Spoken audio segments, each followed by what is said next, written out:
Hello, scholars. Welcome back. I hope you all are doing fine. Today, we are going to start with Grade 7 New Images, Lesson 14, that is The Hunt, which is written by Anna Sewell. Now, let's begin from page number 150.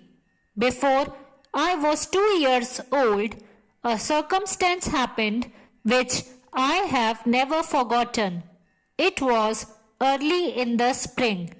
There had been a little frost in the night, and a light mist still hung over the woods and meadows. The other colts and I were feeding at the lower part of the field when we heard, quite in the distance, what sounded like the cry of dogs. So here the word colts means young male horses. So here the narrator is the Black Beauty, that is the horse. The oldest of the colts raised his head, pricked his ears and said, "They are the hounds," and immediately cantered off, followed by the rest of us to the upper part of the field, where we could look over the hedge and see several fields beyond. My mother and an old riding horse of her master's were also standing near and seemed to know all about it. "They have found a hare," said my mother, "and if they come this way, we shall see the hunt." So here the dogs were running behind the hare, and soon the dogs were all tearing down the field of young wheat next to ours. I never heard such a noise as they made. They did not bark, nor howl, nor whine, but keep on a yo-o-o at the top of their voices. After them came a number of men on horseback, some of them in green coats, all galloping as fast as they could. Here the word galloping means running at full speed. So here Black Beauty is saying that he could see a number of men running behind. The old horse snorted and looked eagerly after them, and we young colts wanted to be galloping with them, but they were soon away into the fields lower down.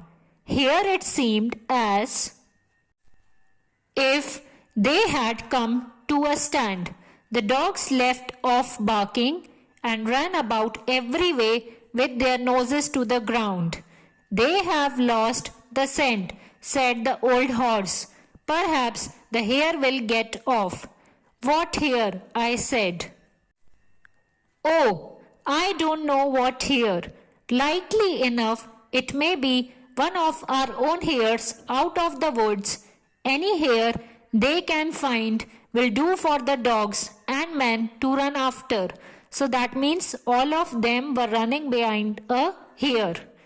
And before long, the dogs began their yo-yo again, and back they came all together at full speed, making straight for our meadow at the part where the high bank and hedge overhang the brook. "Now we shall see the hare," said my mother, and just then a hare, wild with fright, rushed by and made for the woods. On came the dogs. They burst over the bank, leaped the stream, and came dashing across the field, followed by the huntsman. 6 or 8 men leaped their horses clean over, close upon the dogs. The hare tried to get through the fence. It was too thick, and she turned sharp round to make for the road. But it was too late. The dogs were upon her with their wild cries. We heard one shriek, and that was the end of her. One of the huntsmen rode up and whipped off the dogs, who would soon have torn her to pieces. So basically they all were behind the hare and to catch it. He held her up by the leg torn and bleeding, and all the gentlemen seemed well pleased. As for me, I was so astonished that I did not at first see what was going on by the brook. But when I did look, there was a sad sight. 2 fine horses were down, one was struggling in the stream, and the other was groaning on the grass. One of the riders was getting out of the water covered with mud, the other lay quite still. So when Black Beauty saw at the other side, so the 2 horses were struggling to come out of the stream as well as the riders also. His neck is broke, said my mother, and serves him right too, said one of the colts. I thought the same, but my mother did not join with us. Well, nay, she said, you must not say that, but though I am an old horse and have seen and heard a great deal, I never yet could make out why men are so fond of this sport. They often hurt themselves, often spoil good horses, and tear up the fields, and all for a hare or a fox or a stag that they could get more easily some other way. But we are only horses and don't know. While my mother was saying this, we stood and looked on. So here Black Beauty's mother is saying that people hurt themselves by hunting the other animals. They even hurt their horses, and they should not do so. Instead, they should catch the animals in some other way. Many of the riders had gone to the young man, but my master, who had been watching what was going on, was the first to raise him. His head fell back and his arms hung down, and everyone looked very serious. There was no noise now. Even the dogs were quiet and seemed to know that something was wrong. They carried him to our master's house. I heard afterward that it was young George Gordon, the squire's only son, a fine, tall young man and the pride of his family. There was now riding off in all directions to the doctor's, to the farrier's, and no doubt to Squire Gordon's, to let him know about his son. So here his son was hurt, and now all of them were rushing here and there to the doctor to find it out what has happened.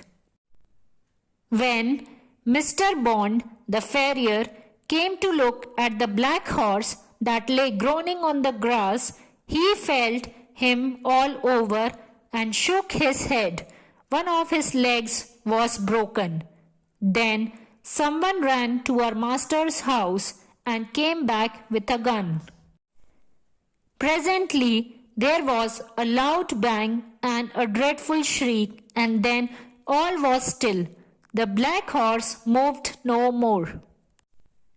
My mother seemed much troubled. She said she had known that horse for years, and that his name was Rob Roy. He was a good horse, and there was no vice in him.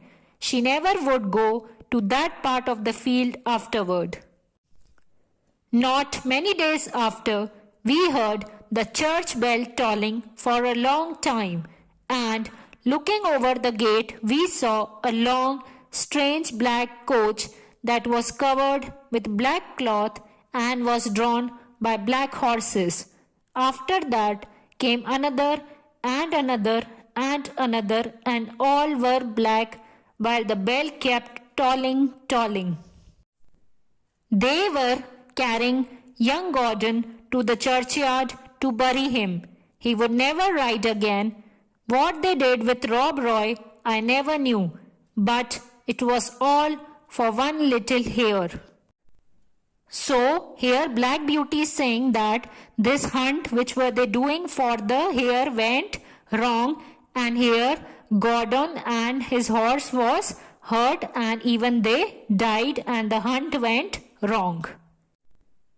I hope you all enjoyed the video. Assignments and worksheets are given in the description box. Keep practicing them and stay home, stay safe, keep washing your hands. Thank you.